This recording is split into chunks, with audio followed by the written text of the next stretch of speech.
The latest in the Trump administration's efforts to claw back funding. President Trump canceling $4.9 billion in congressionally approved funds for USAID. President Trump using something known as a pocket rescission that effectively sidesteps Congress. Here to break down the political implications of this is Rod Martin, founder and CEO of Martin Capital. Rod, thank you so much for joining us. Great to have you here. First, how significant is this move, especially considering the last time it was invoked was by President Reagan in 1983? Well, it's very significant, and the truth is, it's very creative. As you said, Ronald Reagan did it. Jimmy Carter did it, which demonstrates that even the party that originally passed the Impoundment Control Act understood this to be legal. And the way it works is very simple. The president has the opportunity to ask Congress for rescissions of appropriated spending. However, the fiscal year ends on September 30.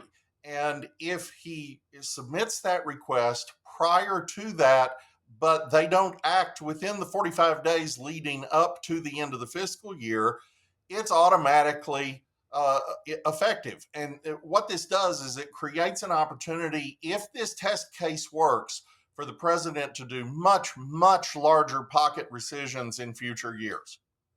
Now, on that note, there is a lot of controversy around it, including, say, the Government Accountability Office saying that pocket rescissions are illegal as Congress holds the power of the purse. On the other hand, you have the Office of Management and Budget posting on X, quote, President Trump canceled $4.9 billion in America last foreign aid using a pocket rescission, adding President Trump will always put America first. How are you viewing this use of pocket rescissions here? Well, again, the very first one was by Jimmy Carter in 1977. The Impoundment Control Act was passed in 1974 by the Democrats.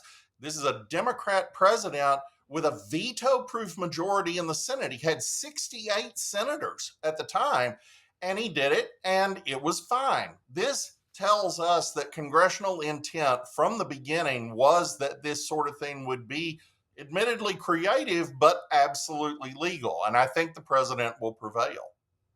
Now you have people like Senator Susan Collins, chair of the Senate Appropriations Committee, saying in a statement, quote, instead of this attempt to undermine the law, the appropriate way is to identify ways to reduce excessive spending through the bipartisan annual appropriations process. Do you see more of that going forward or other uses of the Impoundment Control Act? I think we're going to see the president use every tool at his disposal. We saw a great rescissions package back in the summer.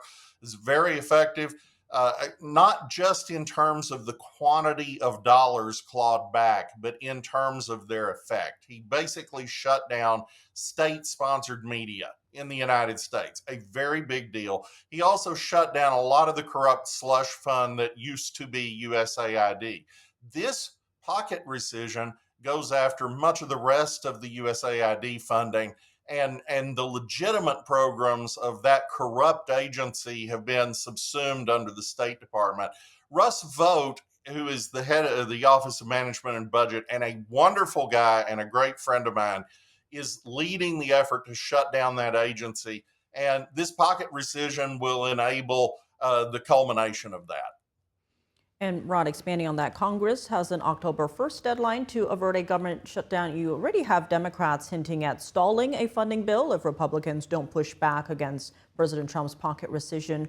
What do you see as the political impact of all of this? Well, I encourage the Democrats to do exactly that. I don't know how they could make Republicans any happier than by closing down the government for some period of time, being responsible for people's checks not showing up when they're supposed to, and trying to blame it on President Trump when everybody knows that the only reason they're doing it is because they want more funding for their corrupt slush fund at USAID. I think this will blow up in Chuck Schumer's face, and it will be wonderful for us in the midterms. A lot to watch for sure. Rod Martin, thank you so much for joining us. Thank you.